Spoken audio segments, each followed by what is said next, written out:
Hi students, very very good morning. बच्चों, आज हम बात करने वाले हैं कुछ ऐसे टाइप के एंगल्स के बारे में जो हमारे ज्योमेट्रिकल्स के एंगल्स फाइंड आउट करने में हमें बहुत ही एसेंशियल सपोर्ट प्रोवाइड कराएंगे। ठीक बच्चों, आपको याद होगा कि प्रीवियस सेशन में हमने स्टडी किया था acute angles, right angles and obtuse angles and supplementary angles and complementary angles. Okay students, तो न्यू चलो स्टार्ट करते हैं। न्यू हमारा एंगल्स का नाम है एडजेसेंट एंगल।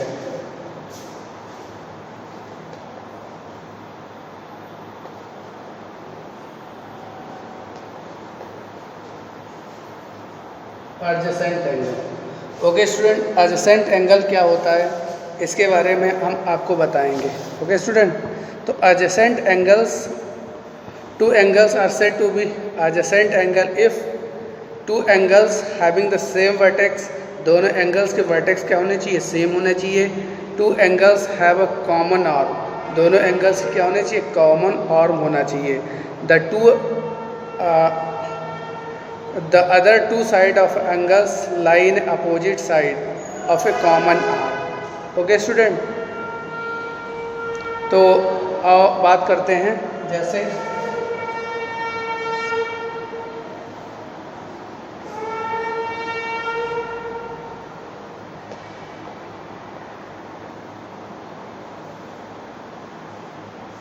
ओके स्टूडेंट, तो यहाँ पे देखो एक कॉमन आर्म कौन सी है? ये कॉमन आर्म हो गई, कॉमन आर्म। ये क्या होगा? कॉमन वर्टेक्स हो गया, कॉमन वर्टेक्स हो गया। तो एडजेसेंट एंगल कहते हैं if two angles are said to be adjacent angle if they have a common arm and a common vertex and two arms are opposite side to the common arm। common arm किस क्या होना चाहिए? Opposite होना चाहिए। तो इस types के जो दो एंगल्स होंगे ये क्या कहलाएंगे? Adjacent angle. तो A O C and C O B are adjacent angle. Okay student, तो ये एडजेसेंट एंगल कहलाएंगे। क्लियर हो गया पॉइंट? ओके स्टूडेंट, तो न्यू टाइप्स एंगल क्या है? लीनियर पेयर एंगल, जो कि इन फ्रंट में आपके दिखा हुआ लीनियर पेयर एंगल। क्या लीनियर पेयर एंगल जो बच्चों होता है वो बिल्कुल ही एडजेसेंट एंगल्स के जैसा होता है। जैसे मैंने एडजेसेंट एंगल में डिस्कस किया था कि adjacent angle are said to be adjacent angle if two angles having the same vertex, दो एंगल्स के सेम वर्टेक्स होना चाहिए and two angles having the a common arm. ठीक, और मैंने बात की थी कि जो कॉमन आर्म के जो अपोजिट दोनों साइडें होंगी वो क्या होनी चाहिए? अपोजिट होनी चाहिए। तो अब लीनियर पेयर एंगल क्या होता है? सेम वर्टेक्स पे बनाएगा, पर लीनियर पेयर एंगल जो होगा स्ट्रेट लाइन पे बनाएगा। तो एक बार हम आपको बता देते हैं।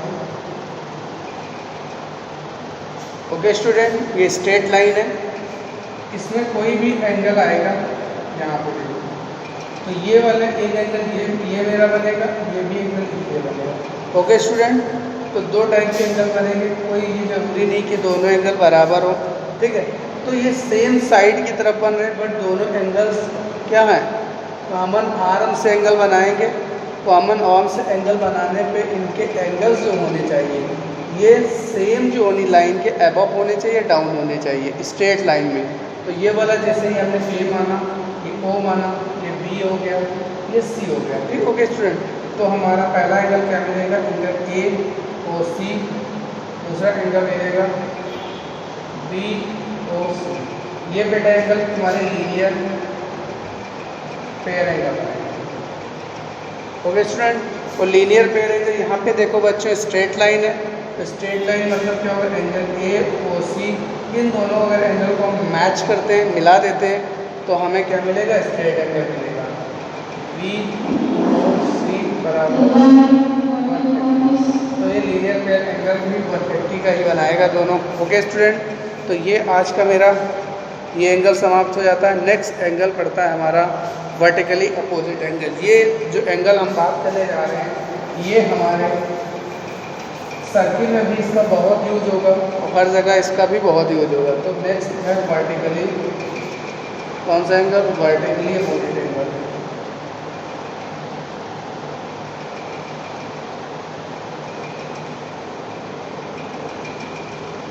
एंगल। ओके स्टूडेंट, तो वर्टिकली अपोजिट एंगल में होगा चार।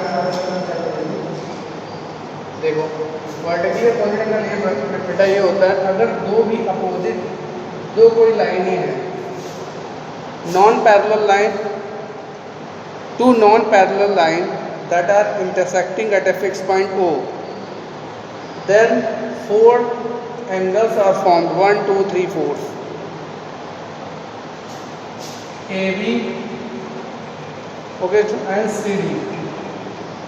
Two non-parallel lines are intersecting at a fixed point O, then we have get 1 2 3 4 angles are formed। okay student, तो वर्टिकल क्या होता है? Verticals a point where two rays are intersect each other.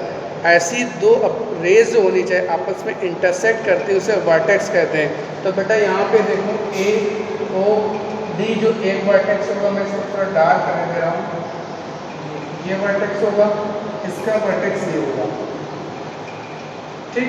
Angle ये वाला angle ये बराबर बनाएंगे नहीं बनाएंगे बेटा? तो ये वर्टिकली अपोजिट एंगल, जहाँ पे भी दो लाइनें इंटरसेक्ट करेंगी या वी शेप का निर्माण करेंगी वहाँ पे वो एंगल्स बराबर होंगे। ओके स्टूडेंट, क्लियर हो गई बात हमारी? तो हम ये लिख सकते हैं यहाँ पे angle A O C. Okay student, A O C नहीं बेटा, ए ओ डी होगा, बराबर होगा एंगल सी ओ बी। और से बेटा देखिएगा, ए ओ डी बराबर होगा सी ओ डी के। ओके स्टूडेंट, जैसे हम यहाँ पे ऐसे भी लिख सकते हैं, एंगल ए बराबर होगा angle C. Okay, next angle यहाँ पे देखो ये वाला वर्टेक्स, ये वर्टेक्स सेम नहीं है, तो इसमें भी क्या होगा? एंगल टू बराबर होगा एंगल सी। ओके स्टूडेंट, तो इस एंगल का नाम होगा वर्टिकली अपोजिट एंगल, ठीक है। तो ये वाला एंगल्स इसका बहुत ही एक्सटेंसिव यूज़ है, कोई भी ज्योमेट्रिकल शेप में एंगल निकालने के लिए बहुत ही इम्पोर्टेंट्स ये एंगल्स रहेगा। ओके स्टूडेंट, तो नेक्स्ट हम बात करते हैं एक्सरसाइज से related. Okay student, okay students, तो अब हम न्यू टॉपिक के बारे में बात करने वाले हैं। जो आज मैं बात करने वाला हूँ intersecting and non intersecting line और ट्रांसवर्सल लाइन, जहाँ पे हम विभिन्न टाइप के एंगल्स के बारे में बात करेंगे। वहाँ पे एंगल्स होंगे जैसे करस्पॉन्डिंग एंगल्स के बारे में बात करेंगे, अल्टरनेटिव एंगल्स के बारे में बात करेंगे और कंसेक्यूटिव एंगल्स के बारे में बात करेंगे। ओके स्टूडेंट, तो यहाँ पे जो होंगे, यहाँ पे हमारी दो लाइनें होंगी। जैसे हम पिछली क्लास में, अगर आपने मेरा वीडियो देखा होगा, तो उसमें हमने बात की थी वर्टिकली अपोजिट एंगल की। तो वर्टिकली अपोजिट एंगल कैसे बनता है? जब कोई इंटरसेक्टिंग लाइन, जब two lines both are intersecting at a fixed point O where the two opposites angle, जब both vertex are opposite से हमें U शेप बनेगा, अपोजिट में इस टाइप से बनेगा, इधर भी और नीचे भी देखो बेटा बढ़ रहा, इसके बीच में देखो मेरे पाम के बीच में एंगल बन रहा है और नीचे भी एंगल बन रहा। तो ये वाले एंगल्स जो होंगे, ये वाले नीचे और नीचे से एंगल होगा, ये हमारा वर्टिकली अपोजिट एंगल था। तो आज मैं बात करने वाला हूँ ट्रांसवर्सल लाइन। तो ट्रांसवर्सल लाइन में क्या होगा? दो नॉन पैरेलल लाइन होंगी या पैरेलल भी लाइन हो सकती है। तो हम पैरेलल लाइन लेके बताते हैं क्योंकि वो वीडियो बड़ा हो जाएगा, नॉन पैरेलल्स के थ्रू कराएंगे। तो ठीक है, देखते हैं।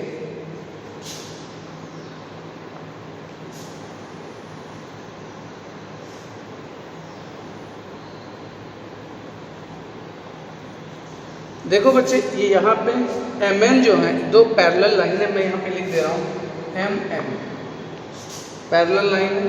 चार्ज बढ़िया चल रही है भाई, क्या बात है। ओके, तो नॉन पैरेलल लाइन है, नहीं पैरेलल लाइन है दे रहे हैं, ठीक। एक ये ट्रांसवर्सल लाइन है, इसको टी कर लेंगे, ये ट्रांसवर्सल लाइन होगी पक्का। अब आपने देखा होगा कि plane of paper how many sections are divide?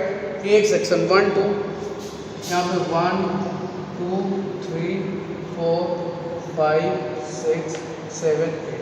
तो how many angles are form? 8 angles are form. 8 angle बन गए ना बेटा, तो 8 एंगल बन गए हैं। ओके, तो अब देखो, अब सबसे पहले हम बात करेंगे इंटीरियर एंगल की।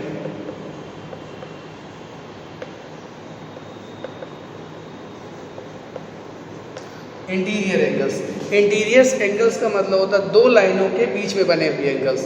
तो दो लाइनों के बीच में बने हुए एंगल कितने होंगे बेटा, यहाँ पे होंगे 3, 4, 5, 6, है ना। तो अगर मैं इंटीरियर एंगल की बात करने वाला हूँ तो एंगल 3, एंगल 4, एंगल 6, एंगल 5, है ना बेटा। यही तो इंटीरियर मीन्स होता है बिटवीन द लाइन, ये बीच में होना इंटीरियर एंगल। अगर मैं एक्सटीरियर एंगल की बात करूँ,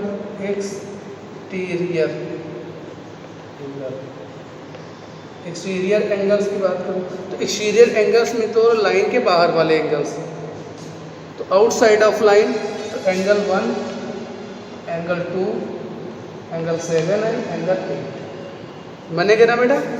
एंगल 1 ऊपर है, 2, 7, 8, है ना।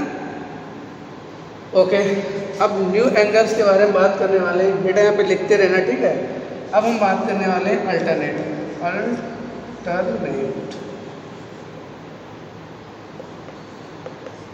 Interior angle. देखो सारे बच्चे पेन और कॉपी लेके बैठेंगे, अपना नोट करते रहेंगे। अल्टरनेट इंटीरियर एंगल, तो बेटा यहाँ पे ध्यान, अल्टरनेट की जब भी बात है तो डिवीजन साइन देखते हैं। डिवीजन साइन ऐसा ही होता है, तो डिवीज या परसेंटेज साइन देखते हैं। तो यहाँ पे परसेंटेज साइन में यहाँ पे 0 की मिस एंगल्स हो करेगा, यहाँ पे एंगल्स, यहाँ पे एंगल्स होगा। ओके, तो ये दोनों एंगल्स अगर पैरेलल लाइन है तो बराबर होंगे। चलो अब इंटीरियर की बात करते हैं। इंटीरियर मेरा सेम यही तो होगा बेटा, तो ये होगा, देखो ये वाला 3 वाला 5 के साथ डिवीज परसेंटेज साइन बना रहा, तो यहाँ पे एंगल हो जाएगा 3 बराबर होगा एंगल 5, क्यों बराबर होगा, क्योंकि alternate interior angle, alternate interior angle होगा। ओके स्टूडेंट्स, नेक्स्ट इसी में अगर मैं 4 और 5 की कंपैरिजन करूं, तब भी ये भी क्या होंगे, दोनों बराबर होंगे, 4 और 6। ये भी क्या होगा, अल्टरनेट इंटीरियर, है ना। तो ये तो अल्टरनेट इंटीरियर एंगल की बात हो गई। अब मैं बात करने वाला हूँ अल्टरनेट एक्सटीरियर एंगल की।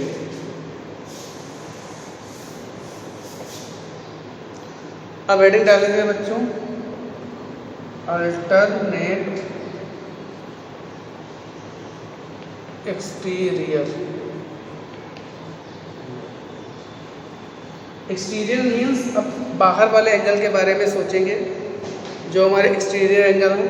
यहाँ पे एक्सटीरियर एंगल 1, 2 बाहर वाला एंगल, ठीक। तो बेटा देखो, ये वाला बाहर जो वाला एंगल है, तो ये वाले बाहर वाले एंगल डिवीजन साइन क्रिएट कर रहे हैं, नहीं क्रिएट कर रहे हैं। देखो 2 और 8 क्या होगा, अल्टरनेट एक्सटीरियर एंगल होगा। तो यहाँ पे एंगल 2 बराबर होगा एंगल 8 के, क्यों, क्योंकि अल्टरनेट एक्सटीरियर होगा। ऐसे रीजन लिखना पड़ेगा। नेक्स्ट यहाँ पे देखिए बेटा, ये बाहर वाला भी एंगल है, ये भी क्या बाहर वाला एंगल है, तो एंगल 1 इक्वल टू एंगल 7 होगा, अल्टरनेट एक्सटीरियर। ओके स्टूडेंट, तो ये अल्टरनेट इंटीरियर और अल्टरनेट एक्सटीरियर एंगल का शायद आपको कॉन्सेप्ट बहुत अच्छा समझ में आया हो। अगर नहीं आ रहा तो वीडियो को स्किप करके बार बार चेक करिएगा, आपको बेहतर समझ में आएगा। ओके स्टूडेंट, तो न्यू एंगल्स के बारे में, ये तो अल्टरनेट इंटीरियर एंगल और अल्टरनेट एक्सटीरियर एंगल के बारे में बात हुई थी। अब हम बात करने वाले हैं करस्पॉन्डिंग एंगल के बारे में।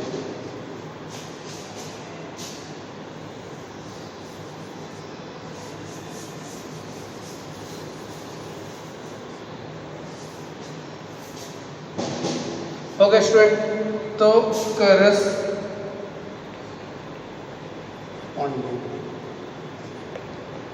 करस्पॉन्डिंग एंगल्स का लॉजिक ये रहता है कि एक लाइन के ऊपर वाला एंगल तो दूसरी भी लाइन के ऊपर वाला एंगल और सेम साइड में। देखो जैसे हमारे पास दो लाइनें थी बेटा, ओके, तो देखो अगर इसके ऊपर वाला एंगल तो दूसरी भी लाइन के ऊपर वाला एंगल, दो लाइन की कंपैरिजन करेंगे, या फिर ऐसे कह सकते हैं एक अल्टरनेट इंटीरियर या इंटीरियर एक्सटीरियर का कॉम्बिनेशन करस्पॉन्डिंग एंगल होता है, ओके।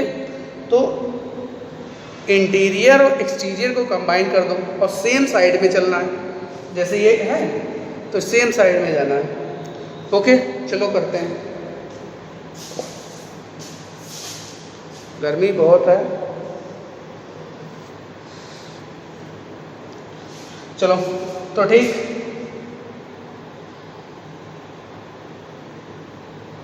तो देखो बच्चों, ये अगर हम 1 एंगल लेते हैं तो 1 m के ऊपर, तो m एक ही तरफ n के ऊपर वाला एंगल, तो एंगल 1 बराबर एंगल 5 क्या होगा, करस्पॉन्डिंग होगा नहीं होगा। मैंने बताया था 1 क्या है, एक्सटीरियर एंगल है, 5 क्या इंटीरियर एंगल है, तो एक्सटीरियर इंटीरियर एंगल बराबर होंगे, क्लियर हो गया। नेक्स्ट इसी की तरफ 4 और 8 भी बराबर होंगे, 4 = 8 क्या होगा, करस्पॉन्डिंग, ओके स्टूडेंट्स। तो नेक्स्ट एंगल देखो, अगर मैं 1 2 ले लें एंगल 2 6 क्या होगा, क्योंकि पहली साइड के ऊपर वाला एंगल, ये पहली साइड के ऊपर वाला एंगल, तो एंगल 2 बराबर होगा एंगल 6, क्यों, corresponding, okay students, corresponding angle होगा। नेक्स्ट एंगल 3 किसके बराबर होगा, 7, ये लाइन के नीचे वाला एंगल, दूसरी लाइन के नीचे वाला angle, 3 = angle 7, corresponding, okay students. तो करस्पॉन्डिंग एंगल्स का भी आप लोगों ने लॉजिक पढ़ा, हो गया ठीक। अब हम एंगल पढ़ने वाले, और ये एंगल्स जब भी बराबर होंगे बेटा जब लाइनें पैरेलल होंगी, अदरवाइज एंगल्स नहीं बनेंगे, एंगल्स बराबर नहीं हो सकते। करस्पॉन्डिंग एंगल्स कभी भी बराबर नहीं होंगे अगर लाइनें पैरेलल नहीं है, तो ये मैंडेटरी या बहुत ही इम्पॉर्टेंट नोटिस है या इम्पॉर्टेंट पॉइंट है कि जब भी लाइन पैरेलल होंगी तभी ये एंगल्स बराबर होंगे। नेक्स्ट एंगल के बारे में बात करते हैं। ये जो आपको मैं एंगल बताने वाला हूँ, ये आपका यूज़ होता है जब लाइनें पैरेलल प्रूफ करना होता है। कौन से, consecutive, consecutive angle, consecutive angles कहते हैं, देखो इंटीरियर एंगल के अंदर वाले एंगल, देखो अगर हम इस वाले अंदर के दोनों एंगल को मिला दें, बेटा गौर से देखिएगा, 4 और 5, तो एंगल 4 प्लस एंगल 5 जो होना चाहिए, इसका सम कितना होना चाहिए, 180 होना चाहिए। ये कंडीशन है कंसेक्यूटिव एंगल्स की, पहली। दूसरी देखो ये भी चीज़ है कि एंगल 3 प्लस एंगल 6, इसका योग कितना होना चाहिए, 180 होना चाहिए। ये वाली थ्योरम का यूज जब होता है जब हमें लाइनें पैरेलल दिखाना होता है, ठीक है स्टूडेंट्स। तो इस बारे में हम एक एग्जांपल ले लेते हैं, आपको क्वेश्चन करके बता देते हैं, ठीक है, जिससे आपको और बेहतर क्लियर हो जाएगा।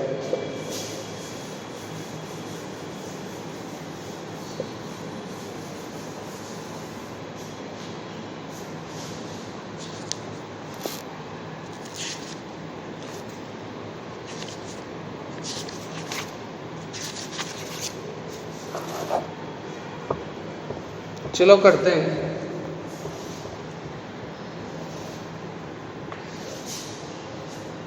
ये कितना है, m n, ये लाइन दी गई है 1 2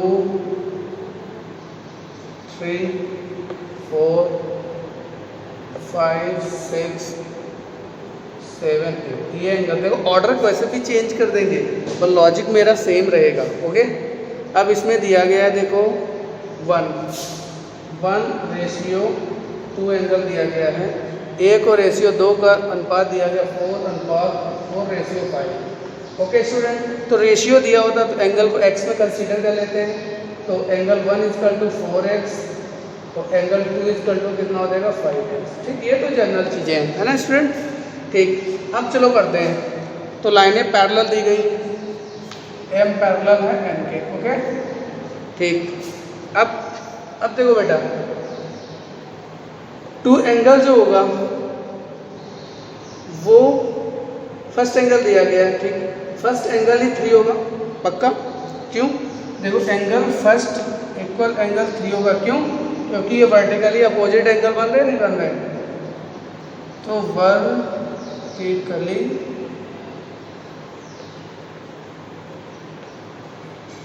अपोजिट एंगल बराबर होते हैं।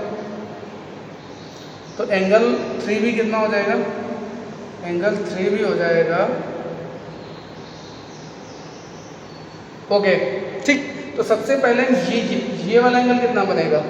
ये देखो लीनियर पेयर एंगल बनाएगा, ये स्ट्रेट लाइन एंगल है, तो दोनों एंगल का योग कितना होना चाहिए? 180 होना चाहिए। तो एंगल 1 प्लस एंगल 2 बराबर कितना होगा? 180। ओके, तो 1 की जगह पे कितना रखेंगे? 4x plus 5x equal to 180। तो ये हो जाएगा 9x 180। तो x equal to 180 upon 9 equal to 20। तो x बराबर कितना हो गया? 20। जब x बराबर 20 आ गया तो हम यहाँ पे a की वैल्यू निकाल सकते हैं। ये 80 हो जाएगा, ये 100 आ जाएगा। ओके स्टूडेंट, तो हमने इस टाइप से 1 और 2 की वैल्यू निकालनी। ओके, अब देखो 1 एंगल ही 3 एंगल होगा, तो 3 भी एंगल 1 के बराबर मीन्स 80 होगा। क्यों होगा? Vertically opposite angle. और 2 एंगल ही 4 होगा। क्यों होगा? 2 एंगल ही 4 होगा। क्यों होगा? Vertically opposite. तो 2 एंगल कितना? 100। तो 4 भी एंगल कितना होगा? 100। ओके, अब देखो 4 ही 5 होगा। क्यों होगा? 4 एंगल ही 5 होगा। क्यों? अब देखो 4 और 5 क्या है? अल्टरनेट एंगल होंगे। अल्टरनेट इंटीरियर होगा ना, इंटीरियर होगा, ठीक। और 3 5 होगा। 3 5 देखो डिवीजन साइन बना रहे हैं, तो एंगल 3 इक्वल टू एंगल 6 होगा। क्यों? अल्टरनेट इंटीरियर एंगल, ठीक है। तो 3 कितना? तो एंगल 6 कितना हो जाएगा? 6 3 के बराबर होगा मीन्स 80 हो जाएगा। एंगल 5 कितना हो जाएगा? 4 के बराबर होगा तो 100 हो जाएगा। देखो सारे एंगल निकलते जा रहे हैं। और एंगल 6 से एंगल 8 होगा। एंगल 6 एंगल 8 होगा। क्यों होगा? वर्टिकली अपोजिट एंगल होगा।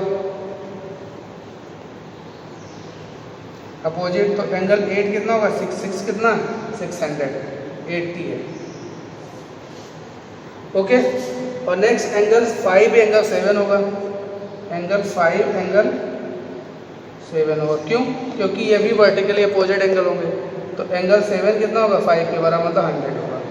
तो देखो बच्चे इस प्रकार से सारे एंगल निकल आते हैं। तो ये आपका टॉपिक कैसा लगा आप मेरे कमेंट बॉक्स में कमेंट करिए और मेरे चैनल को सब्सक्राइब करिए। Thank you student.